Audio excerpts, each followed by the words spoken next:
The Tale of Little Pig Robinson, Chapter 3. The walk to Stymouth was a long one, in spite of going by the fields. But the footpath ran downhill all the way, and Robinson was merry. He sang his little song for joy of the fine morning, and he chuckled, "Wee, wee, wee!" Larks were singing too, high overhead. And higher still, high up against the blue sky, the great white gulls sailed in wide circles.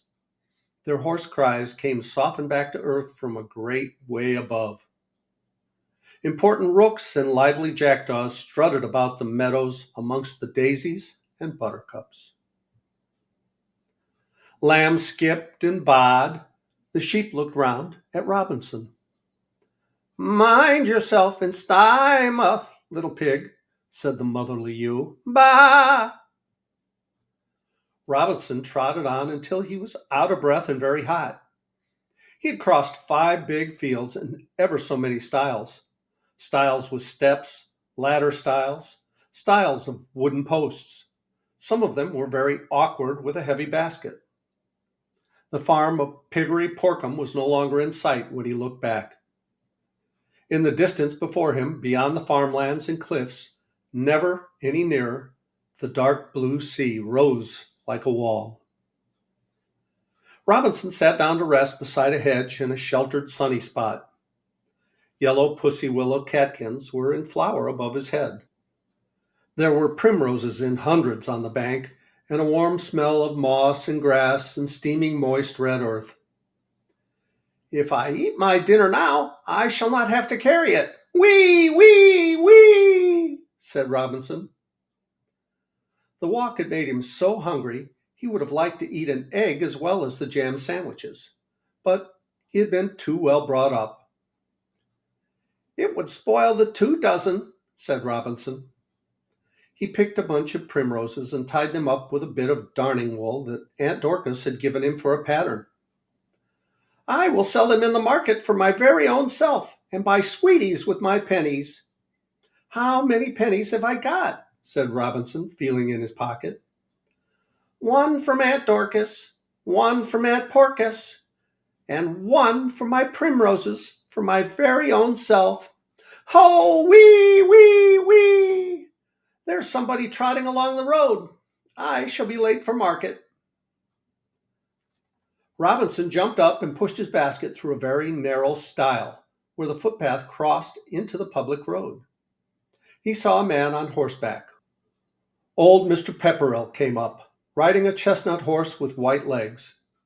His 2 tall greyhounds ran before him. They looked through the bars of the gates into every field that they passed. They came bounding up to Robinson, very large and friendly. They licked his face and asked what he had in that basket. Mr. Pepperell called them. "Here, pirate! Here, postboy! Come here, sir!" He did not wish to be answerable for the eggs. The road had been recently covered with sharp new flints. Mr. Pepperell walked the chestnut horse on the grass edge and talked to Robinson. He was a jolly old gentleman, very affable, with a red face and white whiskers. All the green fields and red ploughland between Stymouth and Piggery Porkham belonged to him. "Hullo, hullo! And where are you off to, little pig Robinson?"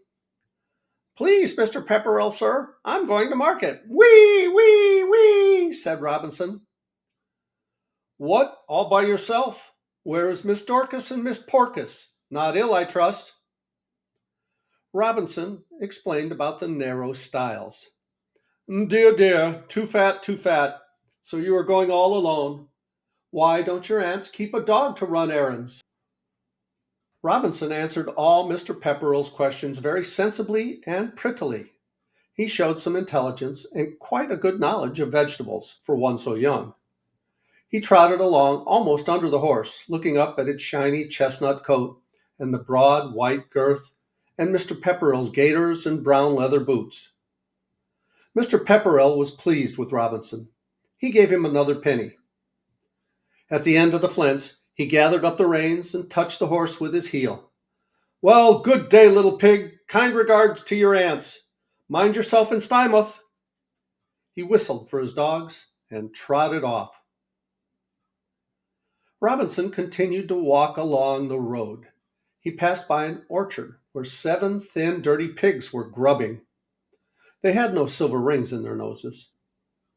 He crossed Stiford Bridge without stopping to look over the parapet at the little fishes swimming head upstream, balanced in the sluggish current, or the white ducks that dabbled amongst floating masses of water crow's foot. At Stiford Mill, he called to leave a message from Aunt Dorcas to the miller about meal. The miller's wife gave him an apple. At the house beyond the mill, there's a big dog that barks. But the big dog Gypsy only smiled and wagged his tail at Robinson. Several carts and gigs overtook him. First, 2 old farmers who screwed themselves around to stare at Robinson. They had 2 geese, a sack of potatoes, and some cabbages sitting on the back seat of their gig. Then an old woman passed in a donkey cart with 7 hens and long pink bundles of rhubarb that had been grown in straw under the apple barrels. Then with a rattle and a jingle of cans came Robinson's cousin, little Tom Pig, driving a strawberry roan pony in a milk float. He might have offered Robinson a lift, only he happened to be going in the opposite direction. In fact, the strawberry roan pony was running away home. "This little pig went to market!" shouted little Tom Pig gaily as he rattled out of sight in a cloud of dust, leaving Robinson standing in the road. Robinson walked on along the road, and presently he came to another stile in the opposite hedge, where the footpath followed the fields again. Robinson got his basket through the stile, and for the first time he felt some apprehension.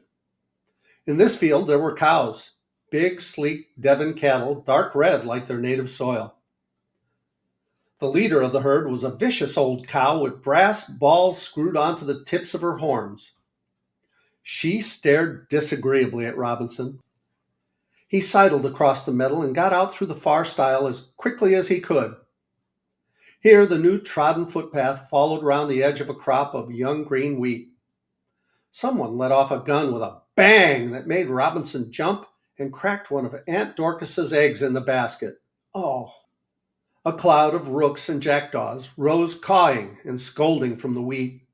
Other sounds mingled with their cries. Noises of the town of Stymouth that began to come in sight through the elm trees that bordered the fields, distant noises from the station, whistling from an engine, the bump of trucks shunting, noise of workshops, the hum of a distant town, the hooter of a steamer entering the harbor. High overhead came the hoarse cry of the gulls and the squabbling cawing of rooks, old and young, in their rookery up in the elm trees. Robinson left the fields for the last time and joined a stream of country people on foot and in carts, all going to Stymouth Market. And we'll go on with chapter 4 in the next video. I love you guys. As Tigger says, ta-ta for now.